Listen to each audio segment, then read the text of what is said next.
আজকে বর্তমান অন্তর্বর্তী সরকারের মাননীয় প্রধান উপদেষ্টা প্রফেসর ডক্টর মোহাম্মদ ইউনূস বিভিন্ন রাজনৈতিক দলকে, আমাদের দল এবং গণতন্ত্র মঞ্চের ভুক্ত দলগুলো সহ বেশ কয়েকটি রাজনৈতিক দলের নেতৃবৃন্দকে ডেকেছিলেন কথা বলার জন্য। এবং সেই বৈঠকে তিনি বর্তমান পরিস্থিতি কিছুটা তুলে ধরেছেন। দুটো বিষয়ে তিনি গুরুত্ব দিয়েছেন। একটা হচ্ছে যে এই পরিস্থিতিটা এমন যেখানে তার পক্ষে কাজ করার ক্ষেত্রে নানা অসুবিধার জায়গা তৈরি হচ্ছে এবং সেইটা এমন অবস্থা তৈরি করছে যে তিনি কাজ চালিয়ে নিতে পারবেন কিনা সে নিয়েও তার মধ্যে একটা সংশয়ের মতো তৈরি হয়েছিল। তিনি ভেবেছিলেন যে কাজ যদি ভালো মতো চালিয়ে যেতে না পারা যায় তাহলে তো দায়িত্বে থাকার কোনো প্রয়োজন নেই।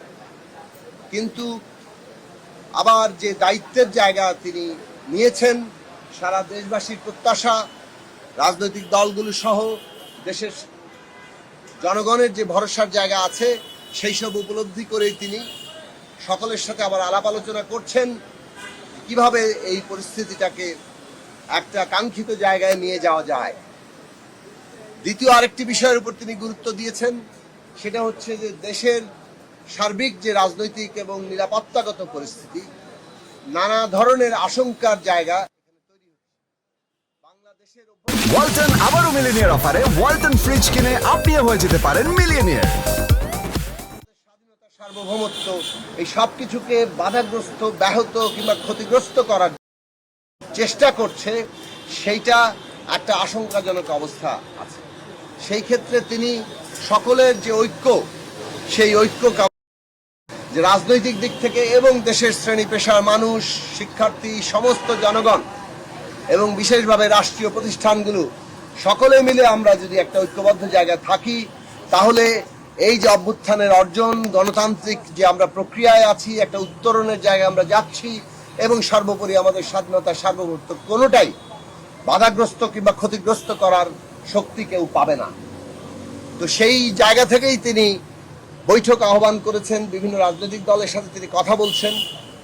আমরা আমাদের দিক থেকে বলেছি যে বর্তমান অন্তর্বর্তী সরকার যাতে এই যে ফ্যাসিস্ট সরকারের পতনের পরে যে ঐতিহাসিক দায়িত্ব গ্রহণ করেছেন, একদিকে হত্যাকারীদের বিচার, অন্যদিকে জনগণের যে প্রত্যাশা দেশে একটা নতুন রাজনৈতিক বন্দোবস্তের জন্য একটা আমূল সংস্কারের জায়গায় যাওয়া, গণতান্ত্রিক সংস্কারের জায়গায় যাওয়া এবং বাংলাদেশের মানুষের দীর্ঘদিনের যে আকাঙ্ক্ষা একটা সুষ্ঠু নির্বাচনের মধ্য দিয়ে তারা জনগণের সত্যিকার প্রতিনিধি নির্বাচিত করার যে ক্ষমতা, সেইটা অর্জন করার বিষয়ে যে দায়িত্ব, এইটাকে বাস্তবায়ন করার যে দায়িত্ব এই সরকার নিয়েছে, আমরা পরিষ্কারভাবে বলেছি এটা সম্পন্ন করেই আপনাদের সরকারকে যেতে হবে এবং এর অন্যথার কোনো সুযোগ নেই। এবং প্রফেসর ডক্টর মোহাম্মদ ইউনূসকে জনগণ যেহেতু একটা ভরসার জায়গায় রেখেছে, সেই তাকেই এই দায়িত্ব পালন করতে হবে। যত বাধা বিঘ্নই থাকুক, প্রতিকূলতা থাকুক, সেটা তার মনের উপরে যত চাপই সৃষ্টি করুক না কেন, আজকে যে ঐতিহাসিক জাতীয় দায়িত্ব তিনি গ্রহণ করেছেন, সেই দায়িত্ব তাকে পালন করে সম্পন্ন করে বাংলাদেশের ইতিহাসে একটা দৃষ্টান্ত স্থাপন করতে হবে, যাতে করে ভবিষ্যতে এটা একটা অনুপ্রেরণার বিষয় থাকে। আমরা বলেছি যে এখন সবচেয়ে গুরুত্বপূর্ণ জায়গা হচ্ছে যে নানা ধরনের অনাস্থা, অস্থিতিশীলতা তৈরি হয়েছে, অনাস্থা নানা পারসেপশন তৈরি করছে, এক একজন সম্পর্কে এক একজনের পারসেপশন বদলে যাচ্ছে এবং এর মধ্য দিয়ে দূরত্ব তৈরি হচ্ছে এবং সেই দূরত্ব এবং অনাস্থা, পারসেপশনই নানাভাবেই আমরা দেখতে পাচ্ছি যে একটা অস্থিতিশীলতারও কোনো কোনো ক্ষেত্রে জন্ম দিচ্ছে। কাজেই আমাদেরকে এই যে অনাস্থার জায়গা এবং এর ফলে যে দূরত্বের জায়গা তৈরি হচ্ছে, সেই অনাস্থা এবং দূরত্ব, অনাস্থা এবং দূরত্বের জায়গাটা আমাদেরকে দূর করতে হবে এবং এই অনাস্থা, দূরত্বের জায়গা দূর করতে গেলে আমাদের ঘনিষ্ঠ আলাপ আলোচনা দরকার, যাতে একে অপর সম্পর্কে যে ভুল পারসেপশনগুলো তৈরি হচ্ছে সেইটা যাতে যথাসম্ভব কমিয়ে আনা যায়। সত্যিকার অর্থে প্রত্যেকেই কি চাইছেন এটা আমরা পরস্পর সম্পর্কে জানি এবং সেই অনুযায়ী আমরা কর্মপন্থা তৈরি করতে পারি। আমরা বলেছি জনগণ একটা দৃশ্যমান বিচার দেখতে চায়, অর্থাৎ বিচারের যে প্রক্রিয়াটি সেটি দৃশ্যমান দেখতে চায়। এ বিষয়ে মাননীয় প্রধান উপদেষ্টা বলেছেন যে তার সরকারের পক্ষ থেকে বিচার বিভাগকে এই বিচার প্রক্রিয়া এগিয়ে নিয়ে যাওয়ার জন্য সর্বোচ্চ সহযোগিতা করা হচ্ছে এবং বিচার প্রক্রিয়া বিচারের যে নিজস্ব প্রক্রিয়ার মধ্য দিয়ে এগোচ্ছে এবং সেখানে কোনো রকম দীর্ঘসূত্রিতা যাতে না হয় এবং একই সাথে আন্তর্জাতিক মান যাতে বজায় থাকে সেটার ব্যাপারে সরকার সচেতন আছে, সরকার সেই বিষয়ে করছে। ফলে দৃশ্যমান বিচার প্রক্রিয়াকে আরো অল্প সময়ের মধ্যেই দেখতে পাওয়ার আশা তিনি ব্যক্ত করেছেন এবং যেটা আমাদের সকলের জন্যই প্রয়োজন। একই সাথে সংস্কারের ক্ষেত্রেও আমরা যেটা বলেছি যে আগামী 15ই জুলাইয়ের মধ্যে, যেহেতু ঐকমত্য কমিশন ইতিমধ্যে 15ই জুলাইয়ের মধ্যে সময় নিয়েছে, এই 15ই জুলাইয়ের মধ্যে যাতে একটা যে সমস্ত প্রশ্নে ঐকমত্য হয় আর নানান আলাপ আলোচনার মধ্য দিয়ে ফর্মাল ইনফর্মাল সমস্ত প্রক্রিয়া নানান আলাপ আলোচনার মধ্য দিয়ে যে সমস্ত পয়েন্টে ঐকমত্য হয় সেগুলোকে জুলাই সনদ কিংবা জাতীয় সনদ আকারে দ্রুততম সময়ে ঘোষণা করতে হবে। আর যে সমস্ত পয়েন্টগুলোতে দ্বিমত থেকে যাচ্ছে সেইগুলো যাতে জনগণের কাছে নির্বাচনী প্রক্রিয়ার মধ্যে দিয়ে আমরা নিয়ে যেতে পারি, এইটাই পদ্ধতিগত জায়গা এবং এই পদ্ধতির ব্যত্যয় যাতে না ঘটে। মাননীয় প্রধান উপদেষ্টা বলেছেন এটাই পদ্ধতি, কনসেনসাস এবং বাকিটা জনগণের কাছে নির্বাচনের মধ্যে যাবে। এই পদ্ধতির বাইরে অন্য কোনো পদ্ধতি আসলে এখানে গ্রহণ করার কোনো সুযোগ নাই, কেননা সেটা একটা কনফ্লিক্টের জন্ম দেবে এবং নানা ধরনের সংঘাত আমাদের পুরো প্রক্রিয়াটাকে ব্যাহত করতে পারে। তৃতীয় বিষয় হচ্ছে নির্বাচন, এবং নির্বাচনের ক্ষেত্রে আমরা বলেছি বিচার এবং সংস্কারের যেমন আমরা রোডম্যাপ চাই, নির্বাচনেরও সুনির্দিষ্ট রোডম্যাপ চাই।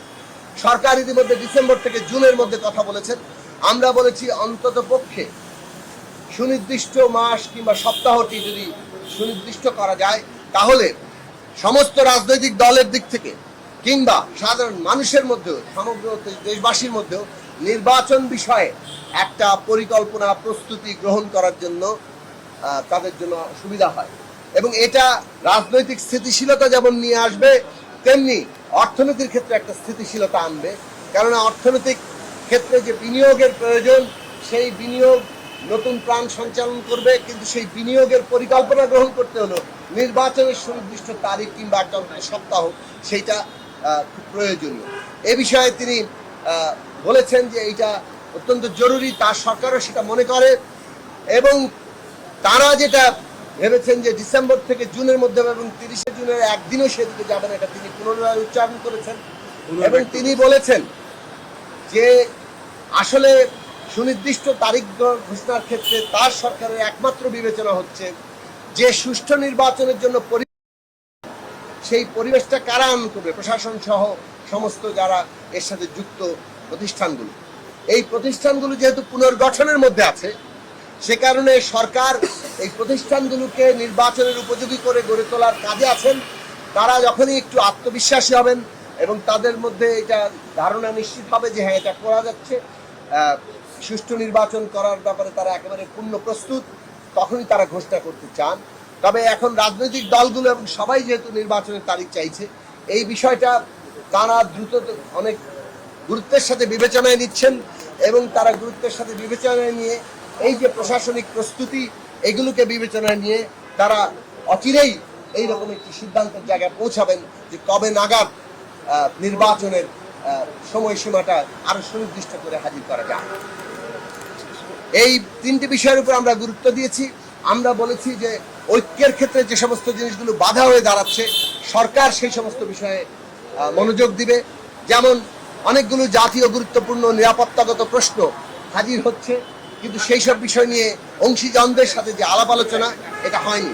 বিগত ফেব্রুয়ারির পরে 3 মাসের পরে আজকে এক ধরনের আলাপ আলোচনা শুরু হয়েছে সরকারের সাথে। তাহলে সরকারকে নিয়মিত বিরতিতে আমরা এর জন্য জাতীয় রাজনৈতিক কাউন্সিল গঠনের কথা শুরু থেকে বলেছিলাম, যেটা হলে আজকে এই দূরত্বের জায়গা তৈরি হতো না। কিন্তু আমরা বলেছি এখনো সময় আছে কোনো না কোনো কাঠামোগত জায়গা থেকে সরকার যাতে নিয়মিতভাবে অংশীজন রাজনৈতিক দল সহ অংশীজনদের সাথে আলোচনা করে এবং এই ধরনের জাতীয় গুরুত্বপূর্ণ প্রশ্নগুলো একটা আলোচনার প্রক্রিয়ার মধ্য দিয়েই সরকার এগোয়, তাহলে এই যথাসম্ভব দূরত্বের জায়গাটি থাকবে না। আরেকটি গুরুত্বপূর্ণ বিষয় জুলাই যে অভ্যুত্থান, এই অভ্যুত্থান দীর্ঘ ধারাবাহিক 15 বছরের লড়াই এবং তার একটা উচ্চতর রূপ হিসাবে জুলাই আগস্টে এসে আমাদের ছাত্র শ্রমিক জনতার আত্মত্যাগ এবং তাদের রক্তের উপর দাঁড়িয়ে একটা অভ্যুত্থান হয়েছে। এখানে সকল জনগণের অংশগ্রহণ ছিল। জুলাইয়ের এই যে অভ্যুত্থান, এই অভ্যুত্থান সকলের অবদানে তৈরি হয়েছে। হ্যাঁ, অনেকের ভূমিকাকে আমরা নিশ্চয়ই তার যথাযথ মূল্যায়ন করব, তাকে তার যে গৌরব সেটাকে আমরা তুলে ধরবো, কিন্তু আমরা এমনভাবে জুলাইয়ের অবদান অভ্যুত্থানকে ক্রেডিট কোনো একটি পক্ষ কিংবা একটি অংশ যদি পুরোটা দাবি করে কিংবা এমন পরিস্থিতি তৈরি করে যে এর একদল হচ্ছে জুলাইয়ের চেতনা ধারণ করে, অন্যরা যেন জুলাই বিরোধী, এইরকম অবস্থা তৈরি করে জুলাইয়ের আন্দোলনকারী অংশের মধ্যে যাতে কোনো বিভাজন তৈরি না হয় সেই বিষয়ে সরকারকে সচেতন থাকতে হবে। এবং এই সচেতনতার মধ্য দিয়ে আমরা যাতে একটা ন্যূনতম রাজনৈতিক জাতীয় ঐক্য বজায় রাখতে পারি আমাদের প্রতিযোগিতা প্রতিদ্বন্দ্বিতা সত্ত্বেও। কেননা ন্যূনতম জাতীয় ঐক্য ছাড়া এই যে গণতান্ত্রিক রাজনৈতিক উত্তরণ, এটা আমরা সম্পন্ন করতে পারবো না।